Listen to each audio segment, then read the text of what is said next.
Yes तो hello everyone, Rahul है। आज हम Divya Bharti mystery murder case के बारे में बात करने वाले हैं। सुशांत सिंह राजपूत ही एक ऐसे सुपरस्टार नहीं हैं जिनका मर्डर मिस्ट्री एक गुत्थी में उलझकर रह गई।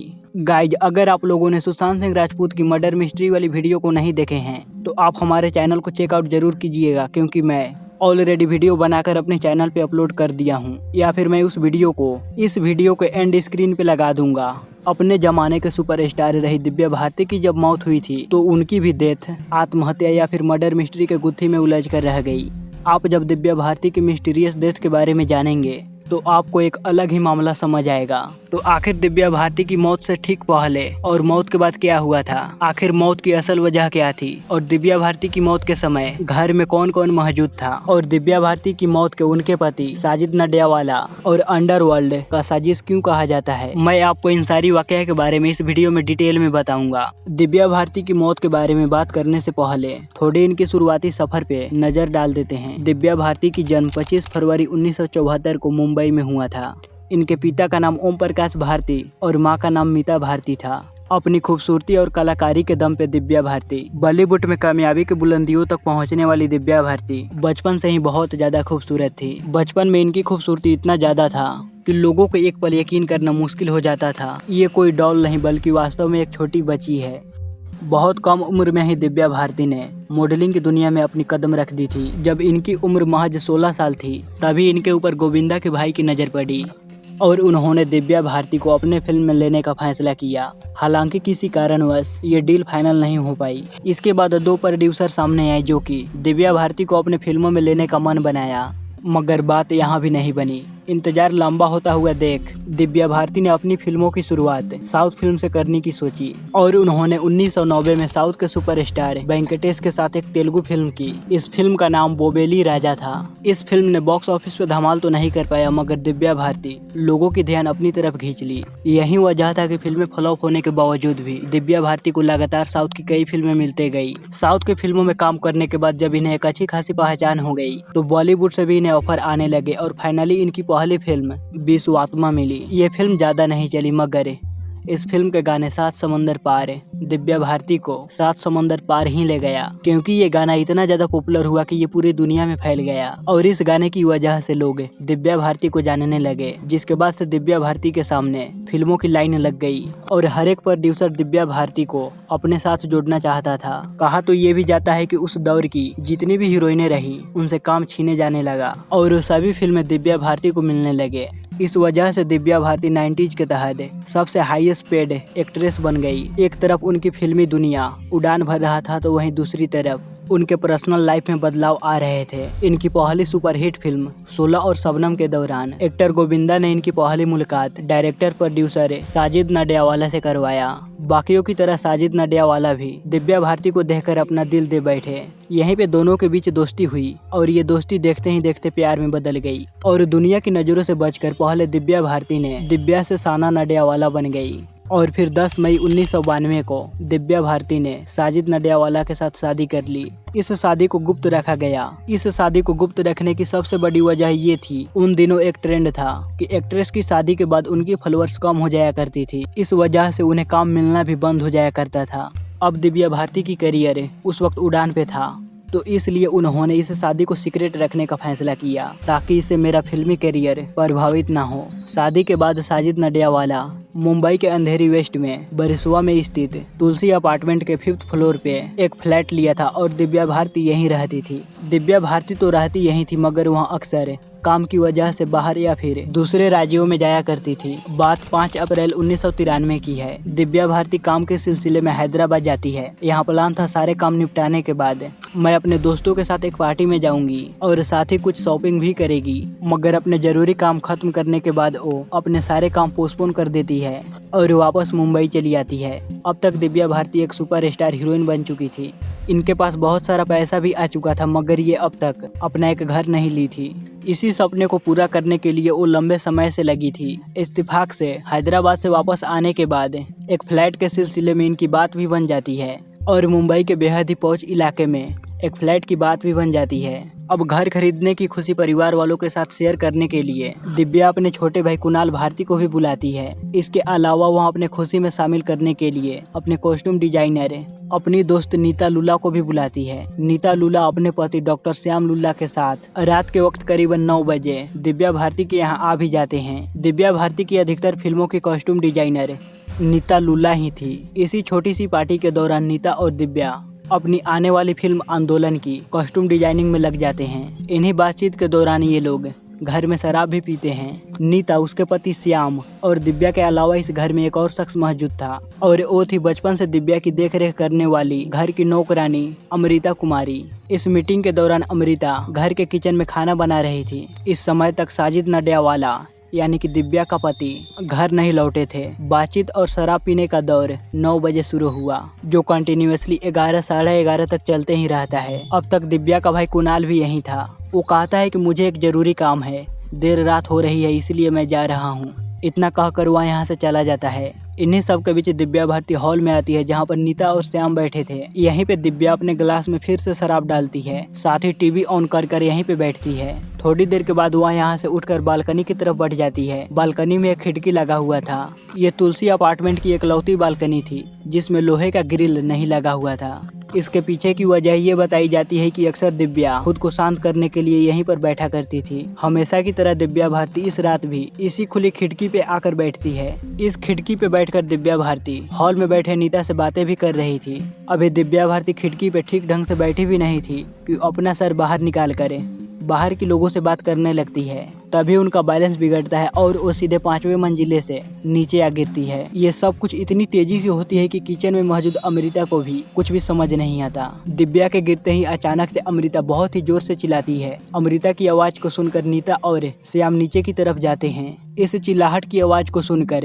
दूसरे फ्लैट में मौजूद भी सारे लोग नीचे की तरफ भागते हैं। जमीन पे नीचे खून से लथपथ दिव्या पड़ी हुई थी। शरीर में किसी भी तरह का कोई भी हलचल नहीं हो रही थी। हालांकि दिव्या की सांसें अभी भी चल रही थी। वहाँ मौजूद डॉक्टर श्याम लुल्ला दिव्या को तुरंत आरन कपूर हॉस्पिटल ले जाते हैं। ये वही हॉस्पिटल है जहाँ पे अक्सर मिस्टीरियस तरीके से मरे हुए बॉलीवुड के सुपरस्टार को उनकी डेथ बॉडी को लाया जाता है। इधर श्याम की पत्नी नीता घर की नौकरानी अमृता के साथ वहाँ से कुछ ही दूरी पे स्थित दिव्या के माता पिता के घर इस वाकया के बारे में जानकारी देने के लिए चले जाते हैं। ये दिव्या खिड़की से गिर गई है। वहीं दूसरी तरफ डॉक्टर दिव्या को देखते ही दिव्या को मृत घोषित कर देता है। यानी कि अस्पताल पहुंचते ही दिव्या भारती को मृत घोषित कर दिया जाता है कि दिव्या इस दुनिया को छोड़कर जा चुकी है। महज 19 साल की उम्र में कमाल की अदाकारी दिव्या भारती इस दुनिया को छोड़कर हमेशा हमेशा के लिए चली जाती है। अब तक रात के 1:30 बज चुके थे। तब टेक्नोलॉजी इतनी एडवांस नहीं थी। इस वजह से लोगों तक दिव्या भारती की मौत की खबर लोगों तक नहीं पहुंच पाए थे।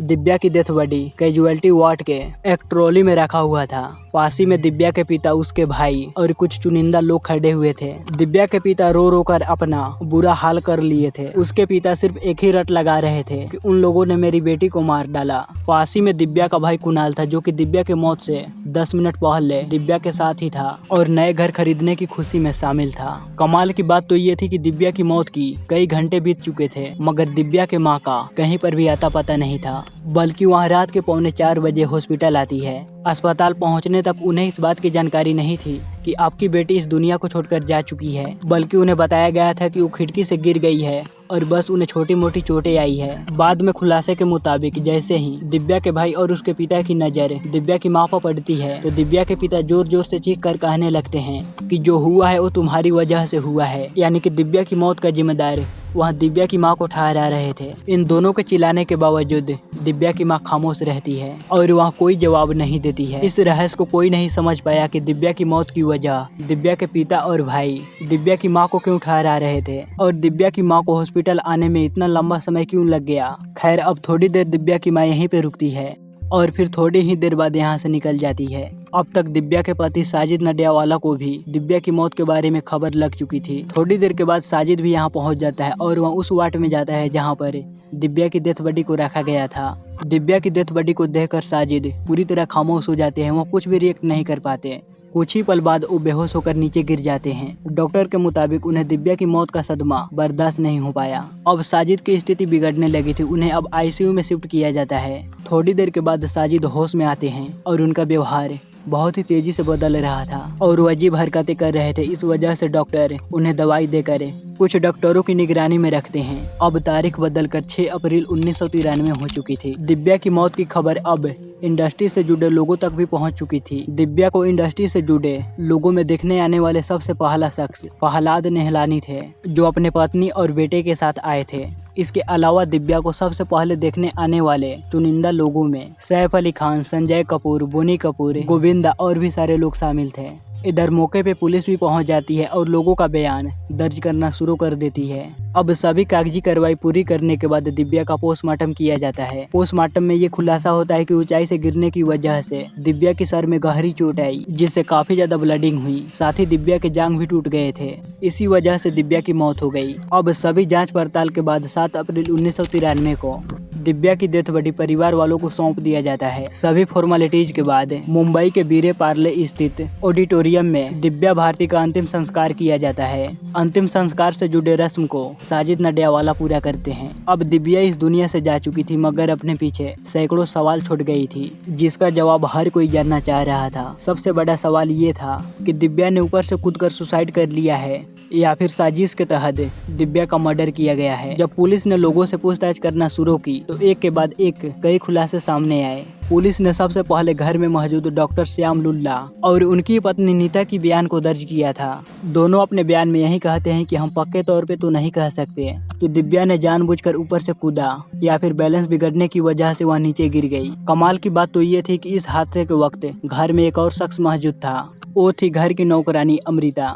मगर पुलिस ने सबसे पहले अमृता की बयान को लेना जरूरी नहीं समझा। पता नहीं चल पाया कि इसके पीछे की वजह क्या थी। इससे भी ज्यादा चौंकाने वाली बात तो ये थी कि दिव्या भारती की मौत के ठीक 1 महीने बाद अचानक से नौकरानी अमृता की मौत हो जाती है। कहा जाता है कि हार्ट अटैक की वजह से अमृता की मौत हो गई। खैर, पुलिस इस मामले की 4 सालों तक जाँच करती है। सभी संभावित एंगलों से जाँच करने के बाद पुलिस दिव्या भारती की मौत को क्लियर कट एक्सीडेंटल डेथ का मामला बताती है। पुलिस किसी भी साजिश को मानने से इनकार करती है। पुलिस ने भले ही अपने जांच में इसे एक हादसा बताया था, मगर बाद में कई अनऑफिशियल सोर्सेज से कई सारे खुलासे हुए। एक दावा किया जाता है कि दिव्या जब हैदराबाद से वापस आती है तो वहां से वो अपने एक दोस्त की पार्टी में जाती है। वहां पर वो बहुत ही ज्यादा शराब पीती है और नशे की हालत में धुत घर आती है। यहाँ पे दिव्या की साजिद से काफी लड़ाई हो जाती है। लड़ाई के दौरान साजिद घर से जाने लगता है, जिस पर दिव्या कहती है कि अगर तुम 10 मिनट के अंदर वापस नहीं आए तो फिर तुम मुझे कभी भी नहीं देख पाओगे। साजिद काफी देर तक घर वापस नहीं लौटते हैं और फिर दिव्या की मौत की खबर आती है। दिव्या की एक करीबी दोस्त अनऑफिशियल तरीके से दावा किया था कि दिव्या की मौत से पहले दिव्या और साजिद के बीच किसी बात को लेकर इन दोनों के बीच लड़ाई होती है। उन दिनों दिव्या सीवियर डिप्रेशन से जूझ रही थी। इस वजह से लड़ाई के दौरान दिव्या काफी ज्यादा एग्रेसिव होने लगती है। बात को बढ़ता देख साजिद डॉक्टर श्याम लुल्ला को अपने घर पे बुलाता है। डॉक्टर श्याम अपनी पत्नी नीता के साथ आते हैं। जब दोनों पति पत्नी साजिद के यहाँ पहुँचते हैं तो उस वक्त भी दिव्या और साजिद दोनों लड़ाई झगड़े कर रहे थे। दिव्या का भाई कुणाल भी वहीं पर मौजूद था। दोनों के बीच की लड़ाई को देख श्याम साजिद को घर से बाहर जाने के लिए कहता है। डॉक्टर श्याम के कहने पर साजिद घर से निकल जाता है। इसके बाद श्याम, नीता और दिव्या मिलकर शराब पीते हैं, साथ में बैठकर टीवी देखते हैं। इसी बीच सब कुछ शांत होने के बाद दिव्या बालकनी की तरफ बढ़ जाती है। वहाँ खिड़की पे बैठती है और वो सीधा नीचे गिरती है, जिस वजह से उनकी मौत वहीं पे हो जाती है।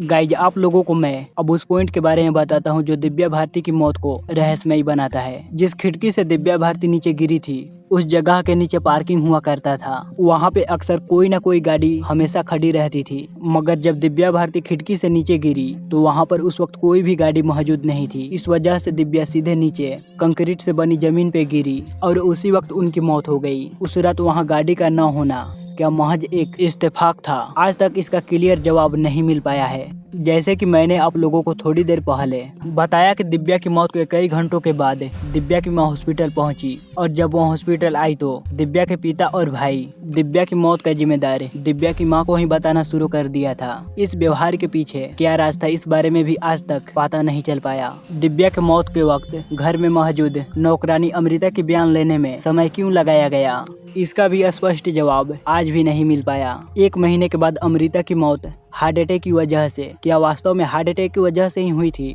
अमृता की मौत ने दिव्या की मौत को रहस्यमयी बना दिया। कहा जाता है कि अमृता ने दावा किया था कि उस बिल्डिंग के सभी अपार्टमेंट के खिड़कियों में ऑटो स्टॉपर लगा हुआ था। यहाँ तक कि दिव्या जिस खिड़की पे बैठी हुई थी वहाँ भी ऑटो स्टॉपर लगा हुआ करता था, मगर बाद में आगे की जांच में खुलासा हुआ कि वहाँ से ऑटो स्टॉपर गायब हो चुका था। इस खुलासे ने भी दिव्या की मौत को रहस्यमयी बनाया। या किसी ने साजिश के तहत वहां से ऑटो स्टॉपर गायब कर दिया था। एक दावा ये भी किया जाता है कि दिव्या भारती की मौत के पीछे अंडरवर्ल्ड का साजिश हो सकता है। इस दावे के पीछे बहुत ज्यादा एक्सप्लेनेशन तो नहीं है, लेकिन कहा जाता है कि उन दिनों अंडरवर्ल्ड के बड़े खिलाड़ियों और साजिद नडियाडवाला की काफी करीबी रिश्ते थे। अंडरवर्ल्ड का काफी पैसा बॉलीवुड में भी लगा था और बड़े बड़े एक्टर या फिर एक्ट्रेस के काम में सीधा दखल देते थे। कुछ दावों के मुताबिक अंडरवर्ल्ड से भी दिव्या भारती के ऊपर दबाव बनाने जाने लगे थे, मगर दिव्या भारती उन लोगों के मुताबिक कुछ भी करने से मना करने लगी। बस इसी वजह से दिव्या भारती को साजिश के तहत खत्म कर दिया गया। साजिद नडियाडवाला पे एक समय दाऊद इब्राहिम और अंडरवर्ल्ड से जुड़े कुछ लोगों का इल्जाम लगा था। यहाँ तक कि टी सीरीज के फाउंडर गुलशन कुमार के मर्डर के बाद बाल ठाकरे तक ने दावा किया था कि 3 लोग बॉलीवुड से हैं जिनका सीधा संबंध दाऊद इब्राहिम के गैंग से है और उसी ने गुलशन कुमार को मारने में अहम भूमिका निभाई है। कथित तौर पे उन 3 लोगों में साजिद नडियाडवाला का नाम आया था। दावे के मुताबिक पुलिस वालों ने साजिद नडियाडवाला से इस बारे में कई बार पूछताछ भी की थी, हालांकि ये आरोप कभी साबित नहीं हो पाए। कई दावों और कई अफवाहों के बीच दिव्या भारती की मौत एक मिस्टीरियस मौत बनकर रह गई। गाइज, पुलिस के मुताबिक दिव्या भारती की मौत क्लियर कट एक्सीडेंटल डेथ का मामला है। मगर आप लोगों को क्या लगता है, दिव्या की मौत के पीछे किसी की साजिश हो सकती है या फिर ये एक्सीडेंटल डेथ का ही मामला था? कमेंट बॉक्स में जरूर बताइएगा। सो गाइज, आपको ये वीडियो कैसा लगा प्लीज हमें लाइक और कमेंट कर जरूर बताइएगा। और इस चैनल पर पहली बार आए हैं तो इसे सब्सक्राइब भी कीजिए, क्योंकि मैं इसी तरह का वीडियोज आप लोगों के लिए लाता रहता हूँ। इसी तरह मैंने श्रीदेवी की मिस्टीरियस डेथ के ऊपर एक वीडियो बनाया है, आप लोग जरूर उसे देखिएगा।